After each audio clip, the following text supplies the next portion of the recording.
నాలుగేళ్ల నవ్యాంధ్ర ప్రయాణంలో రాజకీయంగా ఎన్నో పరిణామాలు, మరెన్నో ఒడిదుడుకులు. ఎన్నికల ఏడాదిలోకి అడుగిడిన పరిస్థితుల్లో 4 ఏళ్ల క్రితం మిత్రులుగా ఉన్న పక్షాలు ఇప్పుడు బద్ద శత్రువుల్లా మారిపోయాయి. నువ్వా నేనా అంటూ కత్తులు దూసుకుంటున్నాయి. వీటన్నింటినీ సమర్థంగా ఎదుర్కొంటూ అభివృద్ధే అజెండాగా సార్వత్రిక సమరానికి సన్నాహాలు చేసుకుంటోంది అధికారిక తెలుగుదేశం.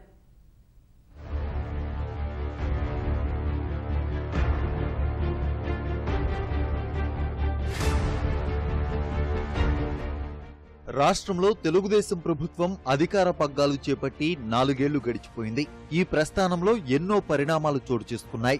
2014 సార్వత్రిక ఎన్నికల్లో కలిసికట్టుగా పోరాడి ప్రజల మద్దతు కూడగట్టిన కూటమి పక్షాలు ప్రస్తుతం శత్రుపక్షాల్లా ఎదురెదురుగా మోహరించి విమర్శల దాడి చేసుకుంటున్నాయి. ఆయా పార్టీల మధ్య ఈ ఏడాది ఫిబ్రవరి దాకా సాఫీగానే సాగిన బంధం కేంద్ర బడ్జెట్లో రాష్ట్రానికి మొండి చేయి చూపడంతో వేటలు వారింది. రాష్ట్ర ప్రయోజనాలే ప్రధానమంటూ పోరాటం మొదలుపెట్టిన తెలుగుదేశం కేంద్రంలో మంత్రి పదవులను వదులుకుంది. ఎన్డీఏకు దూరమైంది. అలాగే రాష్ట్ర మంత్రివర్గం నుంచి భాజపా నేతలు తప్పుకున్నారు. ఆ తర్వాత ఒక్కసారిగా పరిస్థితులు వేడెక్కాయి.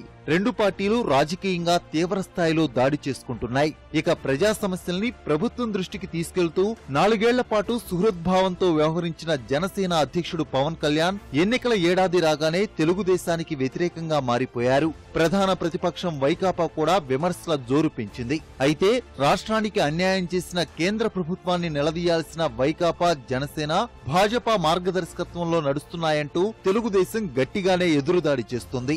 నవ్యాంధ్రకు భాజపా నమ్మక ద్రోహం చేస్తే వైకాపా, జనసేన కుట్ర రాజకీయాలకు పాల్పడుతున్నాయంటూ 3 పార్టీల తీరును ఎండగడుతోంది.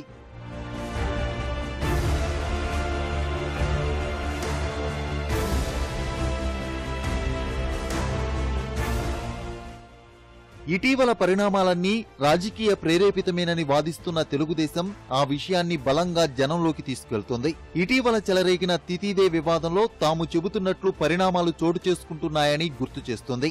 మొత్తం వ్యవహారానికి వైకాపా, భాజపా సూత్రధారులనే విషయం జగన్తో రమణ దీక్షితులు భేటీ రుజువు చేసిందని అంటోంది. అన్నీ జాగ్రత్తగా గమనిస్తోన్న ప్రజలు కుట్రదారులకు తగిన బుద్ధి చెబుతారని ధీమాగా ఉంది.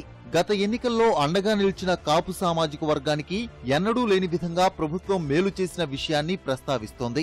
జనసేన కారణంగా ఇబ్బందేమీ ఉండబోదని తెలుగుదేశం వర్గాలు నమ్ముతున్నాయి. సార్వత్రిక సమరంలో బాగా కలిసి వచ్చిన రైతు రుణమాఫీని దశల వారీగా అమలు చేస్తూ ఆ వర్గం మనసు గెలిచామని నేతలు అంటున్నారు. పట్టిసీమ, శరవేగంగా సాగుతున్న పోలవరం నిర్మాణం, చంద్రన్న భీమా, పింఛన్లు లాంటి పథకాలు అన్ని వర్గాలకు చేరువయ్యాయని, ఇవన్నీ వచ్చే ఎన్నికల్లో సానుకూలంగా పనిచేస్తాయని ధీమాగా ఉన్నారు. భాజపా పట్ల ప్రజల్లో ఉన్న వ్యతిరేకత, ఆ పార్టీతో వైకాపా, జనసేన కుమ్మక్కయ్యాయనే విషయం ప్రజల్లోకి బలంగా వెళ్లిందని, ఈ పరిణామం తెలుగుదేశానికి కలిసొస్తుందని భావిస్తున్నారు.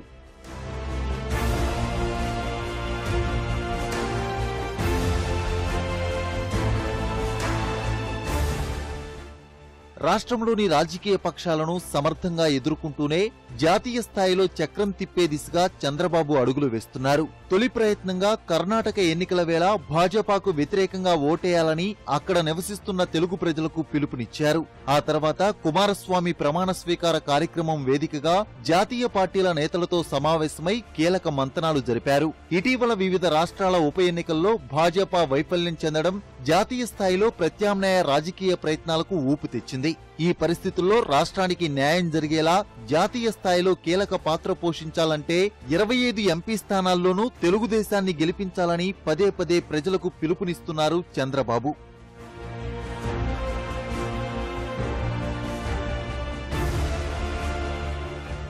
మొత్తానికి గత ఎన్నికల్లో మిత్రులుగా ఉన్నవారు దూరమైనా ప్రభుత్వం చేపట్టిన అభివృద్ధి, సంక్షేమ కార్యక్రమాలే దన్నుగా సార్వత్రిక ఎన్నికలకు తెలుగుదేశం సిద్ధమవుతుంది. వ్యతిరేక పక్షాల రాజకీయ దాడిని తిప్పికొడుతూ శ్రేణుల్లో స్థైర్యం నింపుతూ ముందడుగు వేస్తోంది.